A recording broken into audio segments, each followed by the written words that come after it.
Stock మార్కెట్లో invest చేసి మీ డబ్బులు డబుల్ చేసుకోవాలనుకుంటున్నారా? సుందరరామిరెడ్డి గారి సెమినార్ కి అటెండ్ అవ్వండి.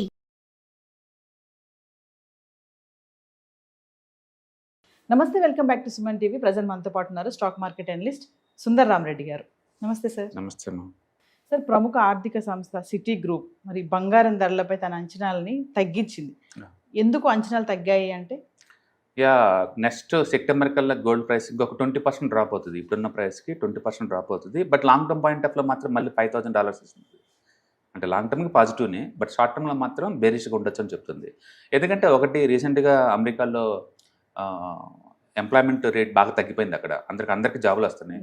మనం ఏమనుకుంటున్నాం, ఇండియా లాగా అన్ఎంప్లాయ్మెంట్ ఎక్కువ అవుతుంది, అమెరికాలో ఏ వాళ్ళు జాబ్స్ ఊడుతున్నాయి అనుకుంటున్నారు. బట్ గ్రౌండ్ రియాలిటీ ఏంటంటే అక్కడ జాబ్స్ ఏం ఊడినట్టు ఎవిడెన్స్ లేదు.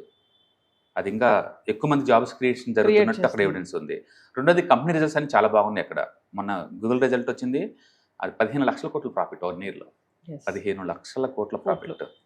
అండ్ ఆ కంపెనీ ఆల్మోస్ట్ 10 లక్షల కోట్లతోటి అప్పులు చేసి మరి ఎక్స్పాండ్ చేస్తున్నారు. ఇంకా ఊహించండి, ఒక కంపెనీ 10 లక్షల కోట్లతోటి ఎక్స్పాన్షన్ ప్లాన్ చేస్తున్నారు వరల్డ్ వైడ్గా. అంటే మనమున్న ఈ ప్రపంచంలో పీక్ లెవెల్లో ప్రొడక్టివిటీ నడుస్తుంది అక్కడ. అంటే ఒకవైపు యుద్ధాలు, మన దేశంలో అంటేనేమో ఆయిల్ ధరలతో అల్లాడిపోతుంది రూపీ డాలర్. ఒక్కొక్క అమెరికాలోనే ఒక్కొక్క కంపెనీ లక్షల కోట్లు పెట్టి ఎక్స్పాన్షన్ చేసుకుంటూ వెళ్ళిపోతున్నారు వాళ్ళు. అంటే దాని మీద డిఫరెంట్ టైప్ ఆఫ్ వరల్డ్లో ఉన్నాం. మొత్తానికి ఇదేం చెప్తుందంటే టెక్నాలజీ మొత్తం కూడా చాలా స్ట్రాంగ్గా ఉంది, చాలా వైబ్రెంట్గా ఉంది. అండ్ ఇన్కమ్కి అసలు ప్రాబ్లం లేదు, అన్ని ప్రాఫిట్ జోన్లో నడుస్తుంది. కాబట్టి ముందు రోజుల్లో వడ్డీ రేట్లు పెంచడం తప్ప తగ్గటాలు లేవు అంటున్నారు. వడ్డీ రేట్లు కనుక పెరిగితే మెటల్స్ అని కొలాప్స్ అవుతాయి. వడ్డీ రేటు కనుక పెరిగితే మెటల్స్ కొలాప్స్ అవుతాయి. డాలర్ కనుక స్ట్రాంగ్ అయిందంటే మెటల్స్ కొలాప్స్ అవుతాయి. కాబట్టి నెక్స్ట్ 2-3 మంత్స్ వరకు కూడా ప్రపంచవ్యాప్తంగా ఏ బ్యాంక్ కూడా వడ్డీ రేట్లు తగ్గించే స్టేజ్లో లేదు. కాబట్టి గోల్డ్కి డిమాండ్ ఉండకపోవచ్చు. కాబట్టి 20% కూడా డ్రాప్ అయ్యే ఛాన్స్ ఉందని చెప్పేసి అండ్ సిటీ వాళ్ళు రిపోర్ట్ ఇచ్చారు. వాళ్ళు రిపోర్ట్ ఇచ్చినందుకో లేదో వరల్డ్ వైడ్గా ఉన్న వీక్నెస్ వల్ల తెలియదు, కానీ మొత్తానికైతే గోల్డ్ డ్రాప్ అయింది. లాస్ట్ 2 days నుంచి డ్రాప్ అవుతూ ఉంది. అంటే ఈ మంత్లో ఇప్పటికే 9% డ్రాప్ అయింది గోల్డ్. ఈ ఒక్కరోజు 2%, అంటే ఈ మంత్లో 9%.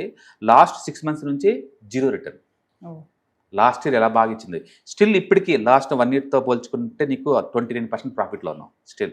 అంటే సిల్వర్ అయితే ఇంకా దారుణంగా ఉందండి. ఈ రోజు అయితే అది 1% డౌన్ అయింది. అండ్ 1 monthతో పోల్చుకున్నప్పుడు మాత్రం ఆల్మోస్ట్ అండ్ 23% డౌన్ అయింది లాస్ట్ 1 monthలో. ఓకే, అంటే సివియర్గా పడింది సిల్వర్ ఈ మంత్లోనే. అంటే మెటల్స్కి వాలటిలిటీ ఉంటే మాట నిజంగానే, బట్ ఈ రేంజ్ అయితే కాదు ఖచ్చితంగా. కాబట్టి ప్రస్తుతానికి ఆల్ మెటల్స్ అన్నీ కూడా అండ్ చాలా వీక్గా ఉన్నాయి, డాలర్ స్ట్రాంగ్ అవడంతో. అండ్ వడ్డీ రేట్లకి తగ్గించరు, కావాలంటే పెంచారు అనే ఉద్దేశంతో ఇవన్నీ రాబోతుంది అనమాట. అండ్ మోరెవర్ ఇంటర్నేషనల్ బ్రోకర్స్ అందరూ కూడా అంత పాజిటివ్ లేరు అనమాట. అంటే మోరెవర్ లాస్ట్ 1 year గట్టిగా వచ్చినాయి కాబట్టి నెక్స్ట్ ఈ 1 year సైడ్వేలు ఉండే ప్రాబిలిటీ ఎక్కువ ఉంటుంది. అంటే సిటీ గ్రూప్ లాంటి సంస్థలు సార్ ఇలాంటి అంచనాలు రావడానికి అంటే బ్యాక్గ్రౌండ్ కారణాలు ఏముంటాయి? చెప్పాను కదా, ఈ అమెరికాలో రిసెషన్ వచ్చే ఛాన్స్ లేదు, ఎకానమీ చాలా వైబ్రెంట్గా ఉంది. అండ్ రీసెంట్గా ఏంటంటే అన్ఎంప్లాయ్మెంట్ డేటా రిలీజ్ అయినప్పుడు అన్ఎంప్లాయ్మెంట్ తగ్గిపోయింది అక్కడ. అందుకని అన్ఎంప్లాయ్మెంట్ తగ్గింది కాబట్టి ఎకానమీ స్ట్రాంగ్ ఉన్నట్లు లెక్క. ఎకానమీ స్ట్రాంగ్ ఉంటే బ్యాంకు వడ్డీ రేట్లు తగ్గించరు. బ్యాంకులో వడ్డీ రేట్లు తగ్గిస్తున్నప్పుడు గోల్డ్ పరిగెత్తిద్ది, డాలర్ వీక్ అయితే ఇది పరిగెత్తిద్ది. బట్ ఆ 2 స్ట్రాంగ్ అవుతున్నప్పుడు ఇంకా మెటల్స్ కొనాల్సిన అవసరం ఉంది. కాబట్టి వరల్డ్లో ఏదో చోట అన్సర్టనిటీ ఎక్కువ అవుతుంటేనే దీనికి అవసరం వచ్చింది అనమాట. కాబట్టి ఇప్పుడు లేదు. ప్రపంచవ్యాప్తంగా అన్ని దేశాలు కూడా డాలర్ని ఎలా ఉంచుకోవాలని ట్రై చేస్తున్నాయి. కాబట్టి నాకు తెలిసి బ్యాంక్స్ కూడా, సెంట్రల్ బ్యాంక్స్ కూడా గోల్డ్ కొంత స్లో చేసినట్టున్నాయి. అందుకని వరల్డ్ వైడ్గా ఈ వీక్నెస్ కనపడుతుంది. అండ్ గుర్తుపెట్టుకోండి, ఈ బంగారు రేటు డ్రాప్ ఇండియా మాత్రమే కాదు, it's world wide. World wide తగ్గుతున్నాయి. కాబట్టి ఇది ఎసెట్టుకున్న సైకిల్ నేచర్ అనుకోవచ్చు. ఓకే, ఏదేమైనా దీంతో పోల్చుకుంటే ఇప్పుడు ధరలు తగ్గుతాయి అనుకోవచ్చు సార్, బంగారం వెండి ధరలు? బేసికల్ చార్ట్ ప్రకారం చూసుకుంటే లేదు, ఇంకొక 5-10% డ్రాప్ అని పెద్ద ఆశ్చర్యం లేదు. మన సపరేషన్ థియరీ ప్రకారం చూసుకుంటే ఇంకొక 5-10% డ్రాప్ అయితే సపోర్ట్ దగ్గరికి వచ్చేస్తుంది, మళ్ళీ అక్కడ నుంచి రివర్స్ అయ్యే ఛాన్స్ ఉంది. బ్రాడ్గా చూస్తే చాలా స్ట్రాంగ్ ఉన్నాయి charts, but short term point of లో మాత్రం చాలా వీక్గా ఉన్నాయి. అందుకని సిల్వర్ ఇంకా వీక్ అయ్యే ఛాన్స్ ఉంది, కానీ గోల్డ్ అయితే కొంచెం పర్వాలేదు. మొత్తానికి అయితే షార్ట్ టర్మ్లో వీక్నెస్ కనబడతా ఉంటుంది. ఎవరైనా ఇన్వెస్ట్ చేద్దాం అనుకుంటే ఎస్ఐపి రూట్లో కొనుక్కుంటే బెటర్ అనమాట. అందుకే నేను ఎప్పుడు లంసం పెట్టద్దు అంటాను. పెడితే ఏమవుతుందంటే ఈ టైంలో పెయిన్ ఎక్కువ ఉంటుంది. అంటే గుర్తుపెట్టుకోండి, లాస్ట్ ఇయర్ అంత వచ్చిన తర్వాత ఈ సంవత్సరం ఏమి ఎక్స్పెక్ట్ చేయమాకండి. ఇదే కదా ఏ అసెట్ అయినా సరే, ఏ అసెట్ పాజిటివ్ వచ్చింది అనుకోండి, అది కాంపెన్సేషన్ కింద 2-3 years ఆగిపోయే ఛాన్స్ ఎక్కువ ఉందన్నమాట. కాబట్టి ఈ సంవత్సరం నేను ఎక్స్పెక్టేషన్ పెట్టట్లేదు ఈ రెండింటి నుంచి. బట్ రిమైనింగ్ మెటల్స్ అయితే ఇండియాలో డిమాండ్ ఉంటుంది. ఏది మన ఐరన్, కాపర్, జింక్, వీటికైతే ఇండియాలో డిమాండ్ ఉంటుంది ఒకసారి ఎకానమీ స్టేబుల్ అయిన తర్వాత. బట్ వరల్డ్ వైడ్గా చూసుకుంటే కనుక ఈ 2 వీక్ అవుతున్నాయి. అంటే వార్ ఎఫెక్ట్ కూడా పడుతుంది అనుకోవచ్చు అంటారా ఇప్పుడు gold, silver యాక్చువల్గా పైన? ఈ వార్ నుంచి ఏషియన్ కంట్రీల్లో కొన్ని కంట్రీస్ తప్ప ప్రపంచానికి అసలు ఈ వారికి సంబంధం లేదు. ఉమ్, ఏషియాలో అది పర్టికులర్గా లేదు. ఇండియా, చైనా కూడా అంతేం లేదు. అంటే మిగతా కంట్రీకి ఏమైందంటే ఏ స్టాక్స్ ఉన్నాయి వాళ్ళకి, yes, కొరియా వాళ్ళకి కానీ, జపాన్ వాళ్ళకి కానీ, తైవాన్కి కానీ, చైనాకి కానీ, వీళ్ళకి ఏంటంటే ఆర్టిఫిషియల్ ఇంటెలిజెన్స్ స్టాక్స్ ఉండటం వల్ల ఏంటంటే అవి 2x 3x ప్రాఫిట్ చూపుతున్నాయి ప్రయాణం. అంటే 100% గ్రోత్ ఉన్నాయి కంపెనీల్లో. వాటి వల్ల ఈ ఎఫెక్ట్ తగ్గిందనమాట.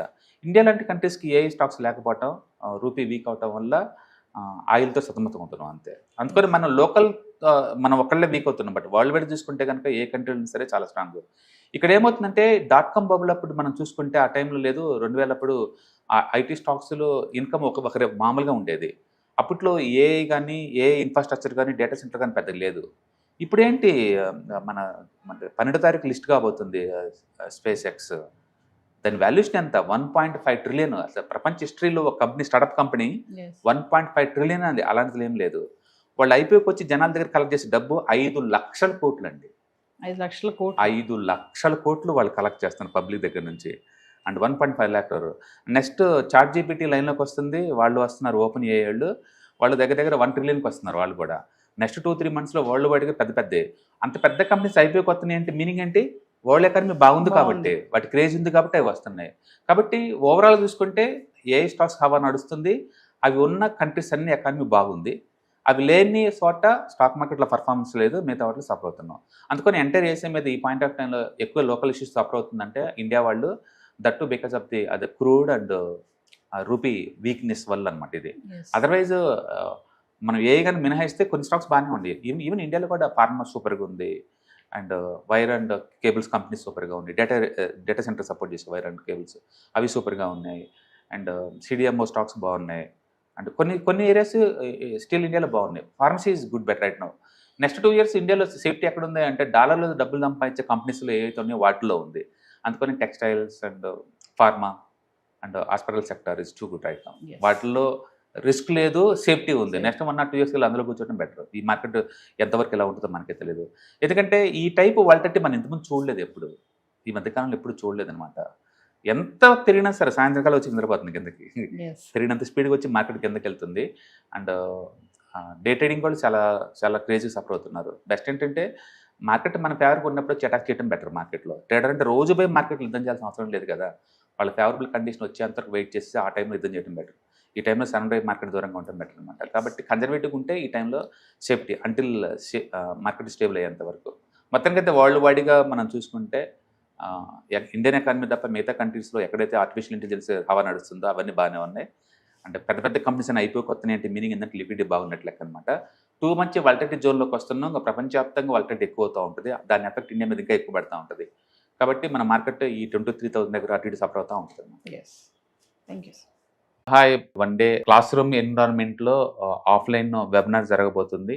అండ్ ఇంట్రెస్ట్ ఉన్న పార్టిసిపెంట్స్ ఈ కింద స్క్రోల్ అవుతున్న నెంబర్కి రింగ్ చేసుకొని సీట్ బుక్ చేసుకోండి. దీంట్లో ETFs, index funds and mutual funds మీద completely and hand folding experience మీకు ప్రొవైడ్ చేయబడుతుంది. దీని ద్వారా ఏంటంటే మనం ఎసెట్స్ని స్టాక్ మార్కెట్లో ఎలా మేనేజ్ చేసుకోవాలి, ఎలా గ్రో చేసుకోవాలి, ఎలా ప్రొడక్ట్ చేసుకోవాలో అంటే ప్రాక్టికల్గా నేర్చుకుంటారు. కాబట్టి ఇంట్రెస్ట్ ఉన్న పార్టిసిపెంట్స్ కింద స్క్రోల్ అవుతున్న నెంబర్కి పింగ్ చేసి సీటు రిజర్వ్ చేసుకోండి. Thank you.